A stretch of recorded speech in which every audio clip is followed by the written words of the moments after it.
Well, good evening, everyone.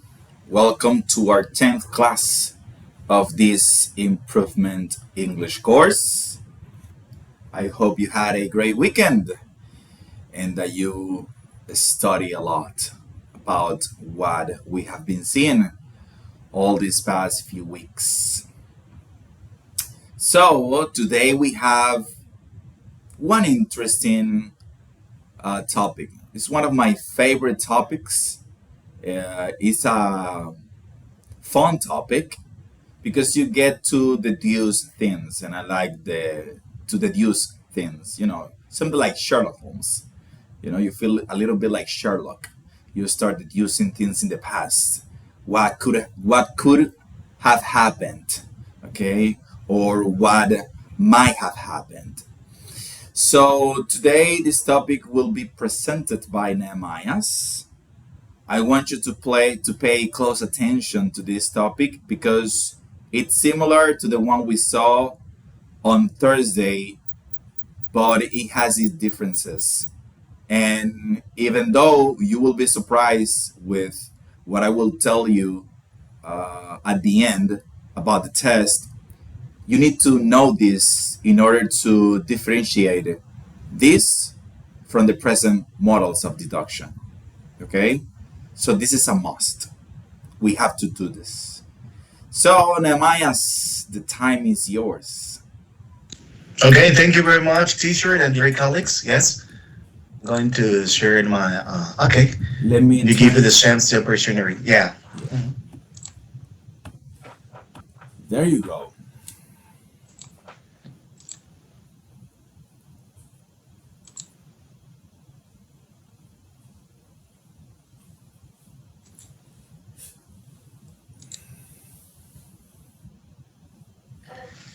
Okay, let me know if you can see my screen. Yes. Okay, perfect. Thank you very much, teacher. My dear colleagues. Good evening, everybody. So thanks God for another day. Today we're going to work about models, deductions about the past. So the last week we worked especially with modal verbs and models deductions about the present.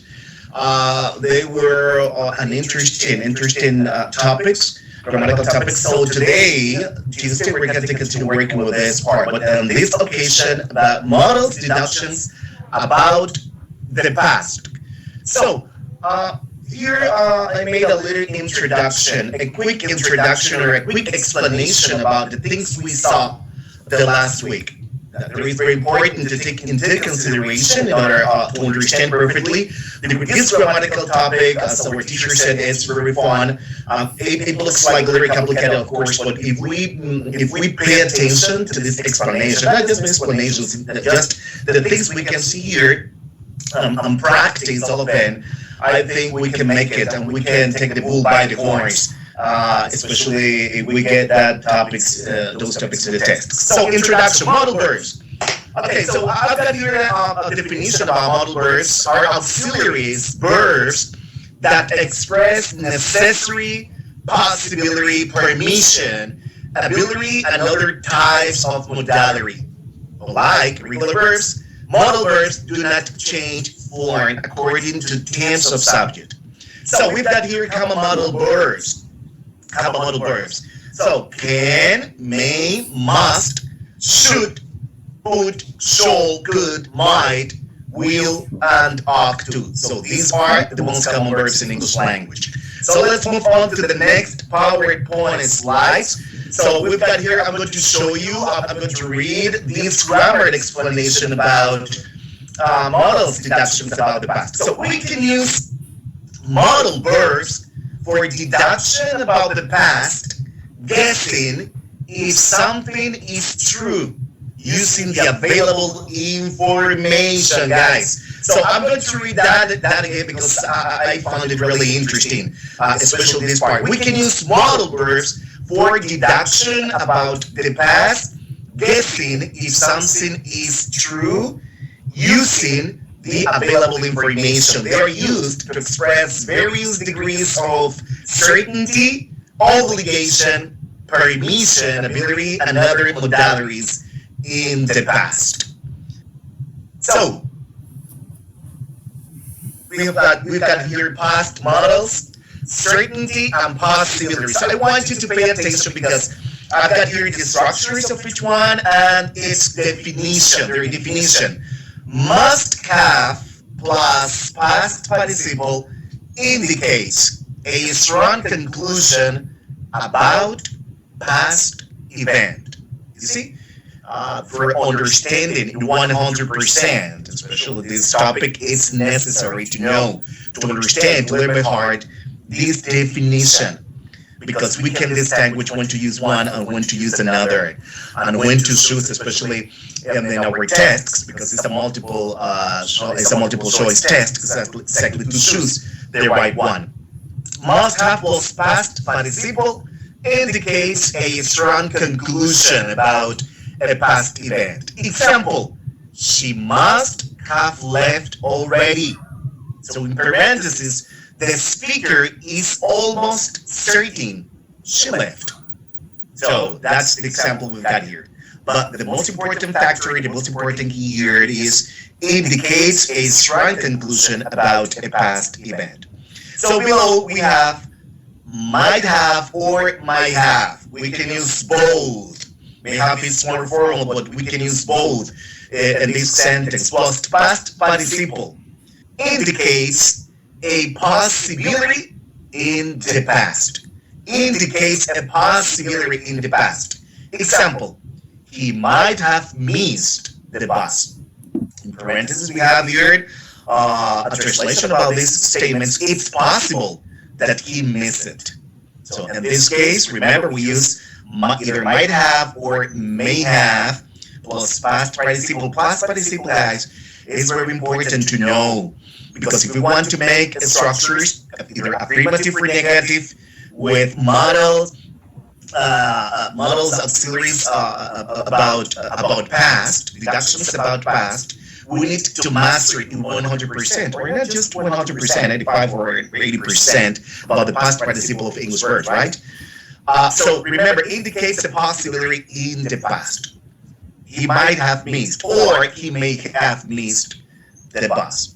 So guys, let's move on to the next PowerPoint slides. We have here more. We have here could have plus past participle.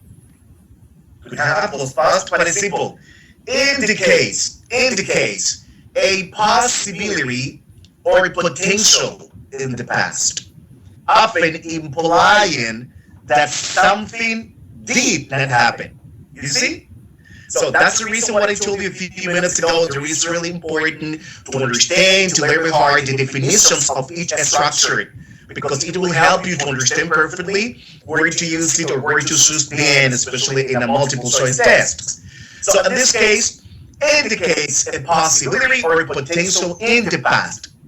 Remember, often implying that something didn't happen. Example, you could have called me. You could have called me. So in parentheses, it was possible for you to call, but you didn't. So it's what we have here, could have plus past participle. Okay. Here we have more examples, more structures about models, deductions about the past, guys. So we can't have or couldn't have plus past participle when we think it's not possible that something happened.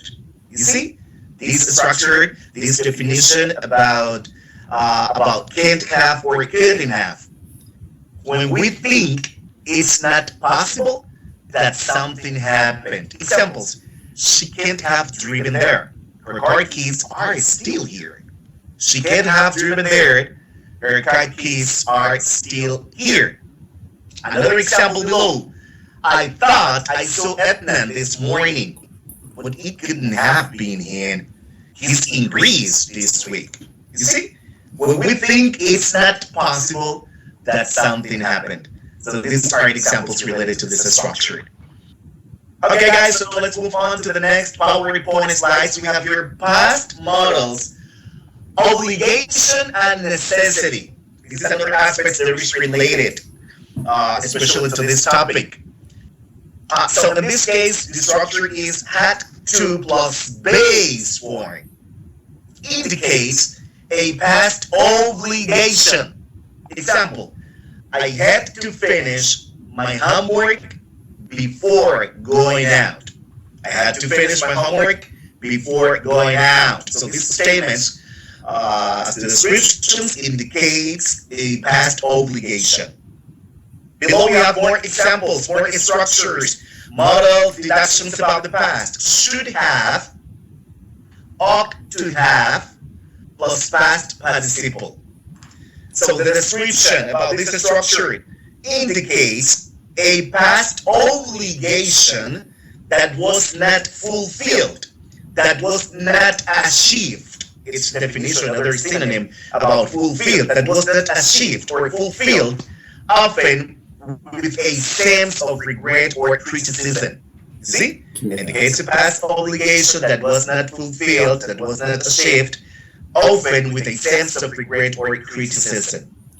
Example, you should have told me the truth. You should have told me the truth. Implying that you didn't tell me the truth, but you should have.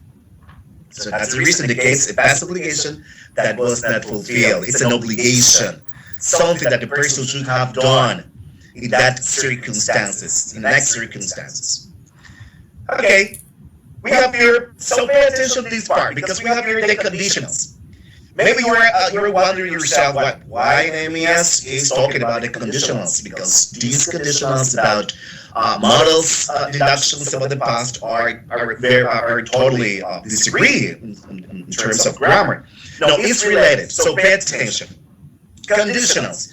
In English language, there are four main types of conditional sentences in English. Zero, first, second, and third. On this occasion, the third conditional sentence is related to model deductions about the past. Pay attention. Third conditional is used to talk about past situations that didn't happen. It describes how things could have been different in the past. In the next PowerPoint slides, I will show you examples related to third conditional. So these examples are related to models, deductions about the past. But first of all, I'm going to show you the structure. The clause if plus past perfect would have plus past participle. Example, if she had studied harder, she would have passed the exam. This talks about a past situation that didn't happen. So in this case is the example. We have here more examples. Pay attention. Past models, conditional statements. Would have plus past participle used in the third conditional to talk about real situations in the past. So that's the reason I showed you a few minutes ago, especially the conditional, the different kinds of conditionals. So on this occasion, we are working with the third one.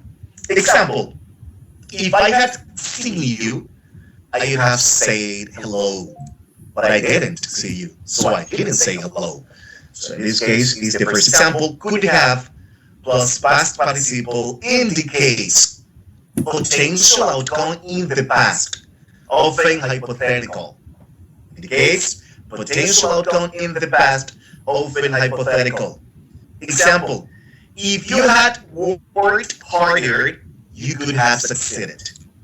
You had worked harder, you could have succeeded. Might have plus past participle indicates a possible outcome in the past under different circumstances. See, indicates a possible outcome in the past under different circumstances. You can use either might have or may have. May have is more formal. Example, if she had taken the medicine, she might have felt better. So in the result clause, in these different conditional statements, we can see the model deductions about the past, especially in the result clause. The first one is an independent clause that is introduced by the clause if, and in the second part is the dependent clause that we called model deductions about the past. So in this case, thank you. It was the last PowerPoint slides, but let me tell you something about this. It's really important to learn all the descriptions about each structures because it will help you to understand perfectly 100% this kind of grammatical topic. It sounds to be complicated in some occasions, of course, but another remark says practice makes perfect. So if we practice, if we study, I think, as I told at the beginning, we can take the bull by the horns. Thank you very much, teacher, my dear colleagues. If you have any questions about what we've been seeing, so I'm here to give you, for example, some light to your interests about this grammatical topic. Okay, very well, Nehemiah. As always, great presentation. Guys, do you have any questions for Nehemiah? Nehemiah? Any questions? Everything was fine, teacher. Okay, okay, very well. So let's sum up. Let's sum up. So with these past models of deduction, we need to try to picture like a chart to remember when to use one or the other. Okay, so we have must have plus past participle to talk about something we are certain happened in the past. Okay, we use couldn't and can when we are certain, and we're talking about here 90, 100% certainty of something that didn't happen in the past. So this is curious because we don't have couldn't in the present model of deductions, but we have couldn't in the past models of deduction, right? And here couldn't mean something in the past, okay? So we need to remember that. So can't, couldn't, something that we know didn't happen in the past. Then we have could, we have may, and we have might for, right? Could, may, might, have, plus past participle to talk about a possibility in the past. Okay, something that was possible. And last, we have should and ought to. We don't have should or ought to in the present models of deduction, but we have them in the past models of deduction. And we use it to express something that we expected to happen but didn't, and normally carries this sense of criticism. Okay, this is important. This sense of criticism that you have to distinguish or identify in the sentence. As I said in our last class, the tricky part of this is that you have to interpret. Okay, you have to interpret the sentence and identify those words that will guide you to identify in the speakers or in the subjects the certainty that he has about an action or the possibility, or if he is complaining about something that he was expecting to happen and didn't. So that's something that you have to figure out by yourself while you are reading the test. Okay, so if you have no questions, I will send you the first exercise. I want you to, as always, don't guess, okay? Try to understand. Try to make a informed decision about why you are choosing that answer and not others, okay? In the case of this exercise, there's no catch. It's pretty straightforward. If you know the answer, is there, and the others are not. So there's no way you can get confused if you actually understood the topic, okay? So I'm gonna send it right now.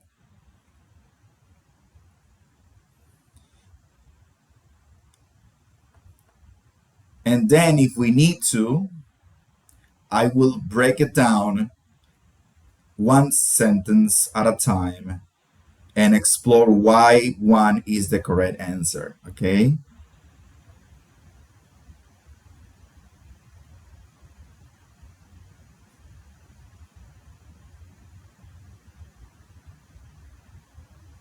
Okay, there you go. You're gonna do the first exercise. You will have 10 minutes to do it. It's 9:21 until 9:31. Okay?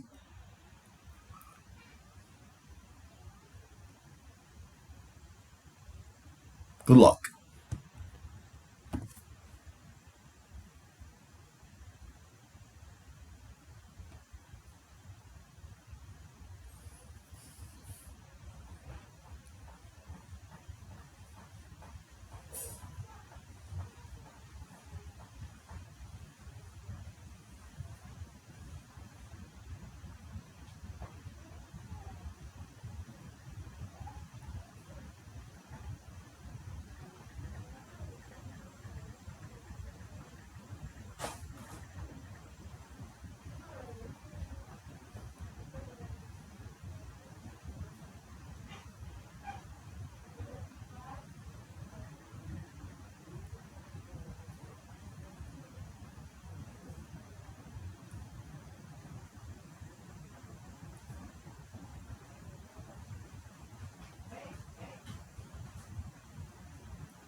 If there is anything I can do for you, don't hesitate to ask me. Okay?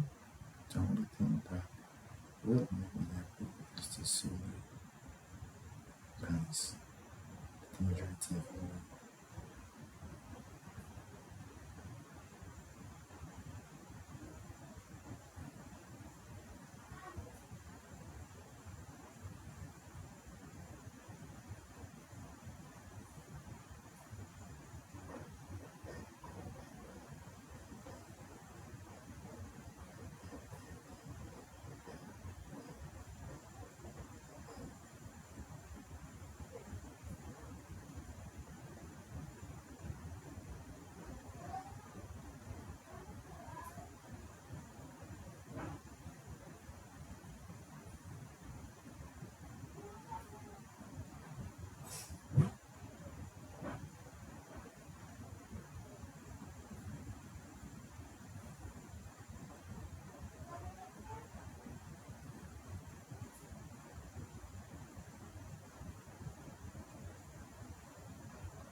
Okay, since only three people have sent their scores, I will give you 5 more minutes to finish. Don't worry.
Okay, guys, time is up. Very well. I saw good scores here. Remember, the goal is 10 out of 10. Okay, you can aim lower. The only goal here is 10 out of 10 because the test won't go easy on you.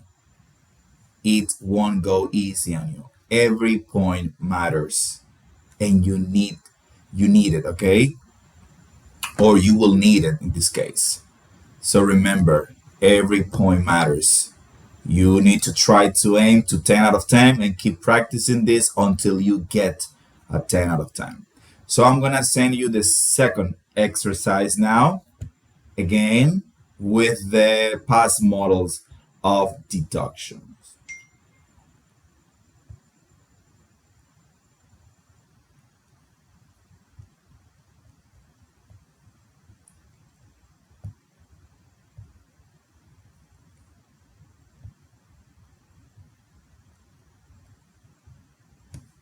There you go. You have 10 more minutes. It's 9:34. You have until 9:44. Good luck. Remember, 10 out of 10. That's the goal.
Teacher, excuse me.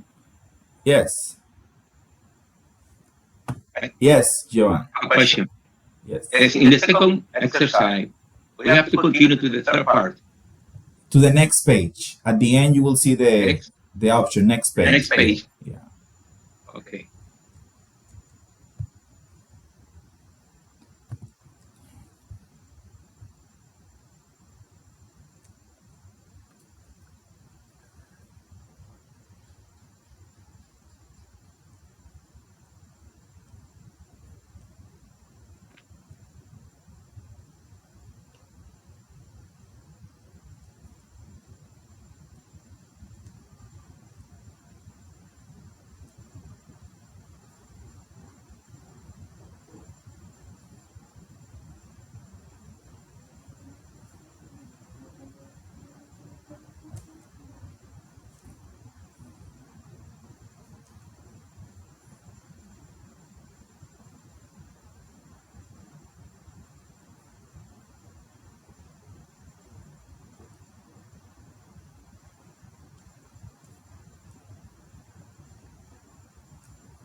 Okay, guys. Very well. I again saw very good scores from the evaluation. Um, Three things. First, it goes without saying that you need to know your verbs, okay? Because this past model verbs use the past participle. And I know when you see a regular verb, it's really easy. But when it comes to the irregular verbs, you need to actually know them, So it will be good for you to take some time to review the irregular verbs. Number one. Number two, remember that past models of deductions always have as an auxiliary. Always have as an auxiliary. Because in the test, sometimes they put you the modal verb with the past participle, and you might jump right to it, to the trap. You need to remember the structure. Always have, and is have, not had. Because as you know, modal verbs, when they have another verb follow, normally is in the base form, and that rule always plays in the same way. Third, you need to be faster when you are taking the test. Here, I give you 10 minutes because we're practicing, right? But your ability to answer should be faster. That is the reason why our last class is scheduled for January 28th. Our last class is scheduled for January 28th. If everything goes according to plan and everyone is satisfied with their doubts and feel ready to take the test, well, we will end that day. And that day we will have a special class because we will have another English level test. But this English level test will be different because you will do it here and I will give you time to do it. This English level test has a round of 50 questions or so, and I will give you only 30 seconds per question. The idea is to simulate the best way I can what you're going to experience when you take the actual test. Remember, the actual test has 68 questions. This one has around 50 questions. So I will give you only 30 seconds. So you will have a specific time. I will set a timer here. And when time's up, those of you who had already sent their screenshot with your score, you will be good to go. But those of you who struggle to finish, that is something that you need to take into account. You need to practice more because you have a timer. Okay? And as soon as the time is up, the test will close. And they will only take the questions that you got to answer. Okay? So you need to be careful with that. You have to know your thing, you have to be precise, you have to understand, and you have to be quick. Quick. So that we're going to practice that. We're going to have that drill in our last class. So for our next class, we are going to explore 3 different topics. We were supposed to have today prepositions of time only using right, in, on, at, but we are going, I took the decision to only explore past models of deduction today because I consider this to be a big topic. You have to understand it really well. So I don't want to burn you with more information as of right now. I just want you to focus on that and to practice that. On Thursday, I need 3 volunteers because we are going to explore prepositions of time only using in, on, at. Prepositions of place only using in, on, at. And I need someone to present, to explore the topic of conditionals. Nehemiah's already mentioned the third conditional a little bit. but we are going to see zero, first, and second conditionals. And the third, again, to see it, okay, all together. We won't explore, to the person that is going to be responsible of this topic, we won't explore mixed conditionals because they are not in your test and we are not here to, to waste time. Let's say it like that. We are here only with one purpose, the test. So in the test, you only have those conditionals that I mentioned, specifically two, but you need to know the other to distinguish. But they don't use mixed conditionals. Okay, only for zero, first, second, and third, especially the first and the second. But we have to see them all without the mixed conditionals. So who's going to offer to okay, Patrice Castro, you wanna say something? I'm offering myself to do the presentation of the conditionals. Okay, perfect. Conditional. Okay, perfect. So Patrice Castro will present the conditionals: zero conditional, first conditional, second conditional, and third conditional. Easy stuff. Yes. Without the mixed Okay. conditionals. Okay, we can leave that for another class. Maybe, I don't know. Those are more complicated, and we don't need to we don't need to explore them. They are fun. I find them really fun because they're interesting, but we don't need to go over them. So zero, first, second, and third. Either way, I'm gonna send it, the details. I'm gonna send the details to the WhatsApp group. So who is going to offer as a volunteer to explore prepositions of time only in on at?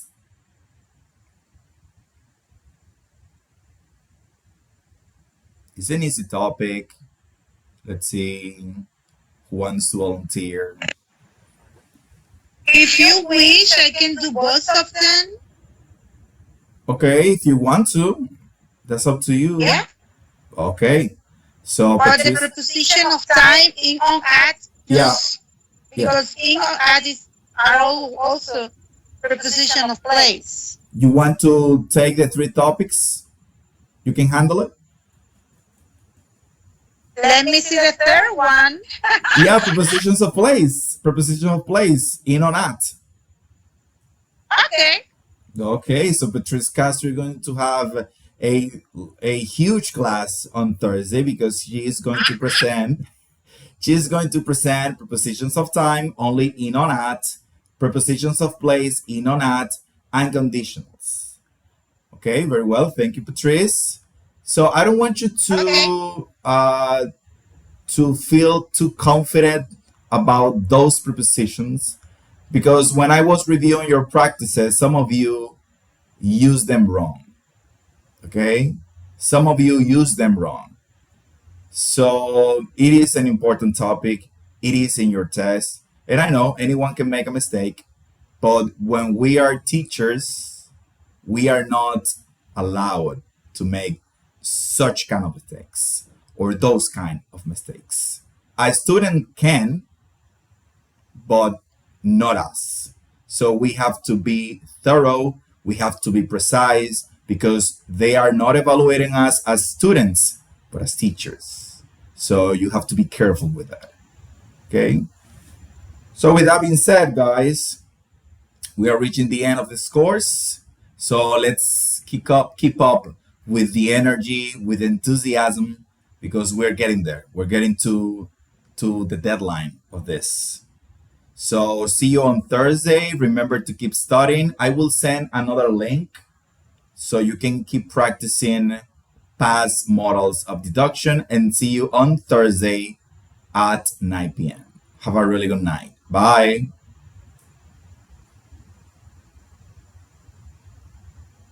Bye, teacher. Bye.